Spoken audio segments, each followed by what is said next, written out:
खबर गम Tando Jan Mohammad. Report MD Sindh Abbas Shirazi. Syed Dilbagh Hussain Shah मरहूम की जोजा मोहतरमा और divisional bureau chief Fakhar news HD Mahnaz Shah Hyderabad की वालदा माजिरा की 24वीं बरसी उनके रिहाइशगाह टंडो जान मोहम्मद में मुनक्किद की गई। बरसी में पंजाब से खुसूसी शिरकत दरबार हज़रत पीर अहमद हुसैन शाह बुखारी वली सरकार रहमतुल्लाह अलैह, हज़रत पीर खादिम हुसैन शाह बुखारी वली सरकार रहमतुल्लाह अलैह, चक नंबर 336 जीम्बे टोबा सिंह से सज्जादा नशीन पीर सैयद अकमल हुसैन शाह बुखारी की खुसूसी शिरकत। बाद अज़ कुरानी खुहानी पालकी निकाली गई जिसमें सज्जादा नशीन पीर सैयद अकमल शाह बुखारी की सोना लगदाए अली मौला पर खूबसूरत धमाल।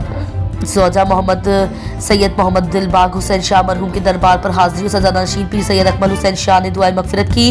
इस मौके पर उन्होंने कहा कि हम सबको खालिक हकीकी के पास जाना है, तैयारी कर लें ताकि हम सब मालिक हकीकी के सामने शर्मसार ना हो। मेज़बानी के फ़राई सैयद शाह सवार हुसैन शाह, सैयद नवाजिश हुसैन शाह, सैयद नईम हुसैन शाह, रिजवान हुसैन शाह, सैयद खाबर हुसैन शाह और MD Sindh Fakhar news HD Abbas Shirazi ने सर अंजाम दिए। सज्जादा नशीन पीर सैयद अकमल हुसैन बुखारी ने मरहूम के लिए दुआ करते हुए कहा कि रब्बुल कायनात मरहूमीन को जन्नत फिरदौस में सदके मोहम्मद व आले मोहम्मद की गोता जिन करके और आपके किया गया एहतमाम अपनी बारगाह में कबूल व मकबूल फरमाया। आमीन सुम्मा आमीन।